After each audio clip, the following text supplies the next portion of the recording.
Hello mga kapasting! So today's video, papakilala ko naman po sa inyo ang mga mabubuti at malalambing naming mga aso at pusa dito sa bahay.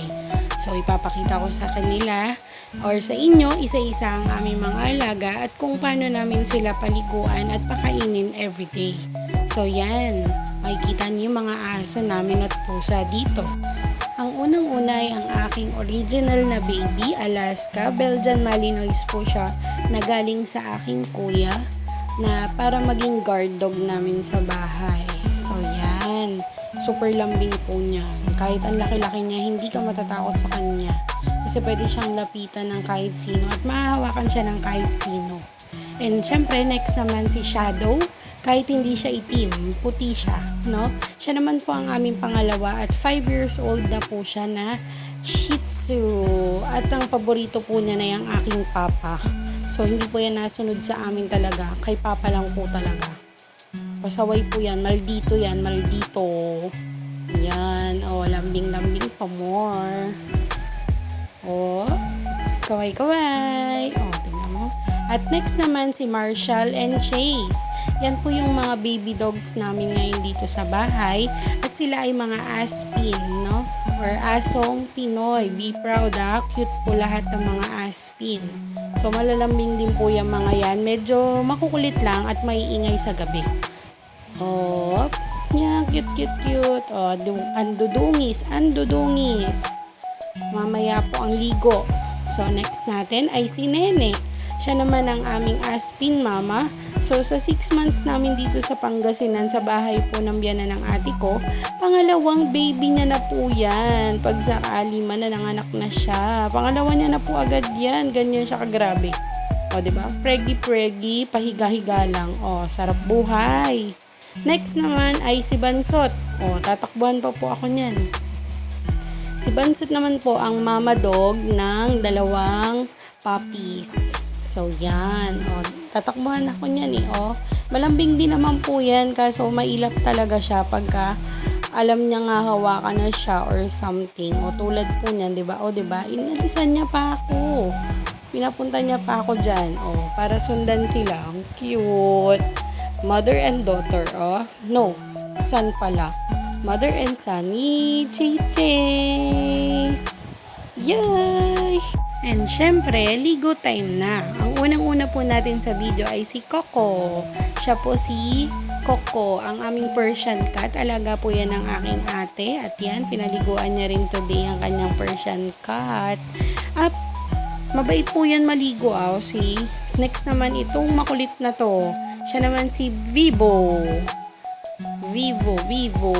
Siya naman yung next na papaliguan. And ayan. Isang Siamese Persian cat and mabait din po yan. Malikot lang talaga siya and paikot-ikot siya dito sa bahay pero mas willy siya na lumapit sa tao kaysa kay Coco. So yan ang cute nila, diba? Ligo time sila. Yan, ligo. Ang Vivo.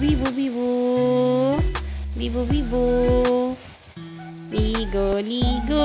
And yan na ang mga doggies. So, una si Chase. So, yan po yung father ko. Kunyari lang siya may hawak niyan. Pero ako rin po nagpaligo dyan sa mga yan. Next naman ay si Marshall. O, diba? Naging brown na siya. Medyo white po siya eh. Pero tignan nyo naman, para siya naging chocolate. So, yun, may mga ano daw po, may alaga daw po sila ngayon. So, hinanapan ko rin po yan nung habang inaanohan ko siya, nilinisan ko siya. So, yan, ligo time. And, ayan na ang aking doggy, si Shadow. Oh, bait, diba? Bait lang yan. Pag gumalaw siya dyan wanda siya sa akin. Putos pa more. Sige, wag kang umalis dyan, ha? Pag umalis ka lang talaga. Napakadungis, di ba? At syempre, ayan na ang aming malaking dambuhala. Si Alaska. Behave siya, pero Diyos mio, napakahirap naman po't napakalaki niya kasi. Mauubos na namin ng tubig, hindi pa rin siya tapos. Ganyan kahirap. O, see? Yan. O, basa-basa lang si Papa kasi ako magpapaligo dyan talaga. So, yan. Meron kaming tahong and hipon. Yan po ang ulam namin today. So, seafood galore po tayo. Yan. Sila po nagluto niyan. Medyo ko ngayon. Busy ako sa mga aso. So, gisadong tahong ni Carla. Tahong ni Carla. At napaka-yummy po niyan. Kasi, siya, mapula. So, kinamay pa ng tatay ko. Kita nyo naman, may gali. So, yan ang ating kanin. Diba? Kita nyo kung gaano ako kalakas lumamon. Then, may suka po yung platito na yun hindi lang po halata. So, syempre, kung kumain kami, syempre, dapat yung mga doggies din. So, unang binibigyan namin ay yung mga puppies. So, yan. Nauna na si Marshall, nawawala si Chase. Then, next naman po si Mama Dog na. Yan. Okay. Si Bansot at saka si Nene. Tapos ayun, lumabas na si Chase. Pinasunod ko siya dun sa bowl niya. Kasi kailangan po hiwa-hiwalay sila. Pagsama-sama po kasi mag-aaway-away. And syempre yung napakabait kong si Alaska. Kahit hawakan nyo po yan, ay pwede pa rin. Kahit kumakain siya or pwede nyong hawakan even yung pagkain niya. And syempre lastly, ang pakakainin ay ang aming pasaway at napaka-arte na si Shadow. Bihira po yan kumain diretso. At syempre po, pagtapos kumain ng lahat, ay oras na para maglinis ng pinggan. At yan po yung way namin ng paghuhugas. Yan, dyan po kami sa may bomba. And then, 2 beses kaming magbabanlaw. Dahil natapos na syempre magpaligo, pakita ko na ulit yung after. Diba? Tulog-tulog yan. Sarap ng higa, yan yung masungit. Si Coco. Ayaw niyan lumabas dun sa ilalim, So, yan, after ng ligo, naglambing-lambing na. Tuyo na daw siya. Happy na sila. Happy na. So, yan po si Vivo. Yan. Mahilig magpalambing yung pusa na yan. Pero yung isa, tignan nyo naman. Diba? Nasa ilalim lang siya. Isnabera. Ayaw lumapit. Diba? Tatago lang. Binangga niya pa yung camera. Talaga naman. See? Yan. Ganyan kalambing si Vivo. Pogi-pogi. Pogi-pogi. So, yan. Lumabas ako. At ayan na sila. Mga tuyo na rin ang mga puppies. Diba? Kung ibang Belgian, diba? Ayaw sa ibang aso or hindi malambing. Pero siya, ganyan lang po yung Alaska namin dito. Close siya sa lahat ng aso, pero guard dog siya. Kasi kahit sinong pumasok ng bahay, kakahulan niya. So, malalaman mo na may ibang tao or merong pumasok dito sa bahay. Hindi siya yung basta lang na diba? Dinambahan pa po ako niyan. Diba? Gano'n siya kalaki. Tingnan niyo naman. Ang laki-laki niyan. Lalambingin kayo ganyan. May gali. Diba? Diba? Happy na yan Pogi-pogi, ganda-ganda. Model yarn. Yung isa, apakatamad. Pinatatayo ko yan pero wala din. Diba?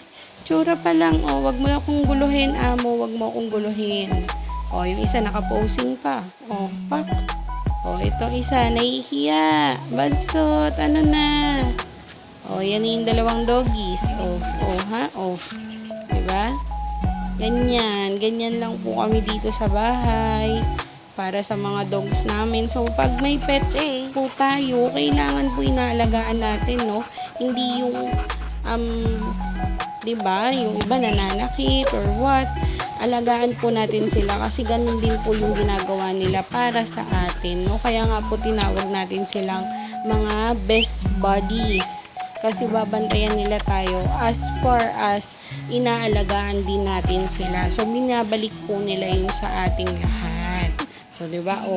Diba? Tapos, binibigyan pa nila tayo ng ganyan. Diba? Sino hindi magiging happy pag may mga ganyan na nangungulit sa'yo? See? Kaya tandaan po natin, ang pagmamahal po sa mga aso ay gaya rin ng pagmamahal natin sa kapwa natin tao. Pag minahal natin sila, they will give it back to us. Kung paano natin sila mahalin, ay mamahalin din nila tayo ng mas lubos-lubos pa.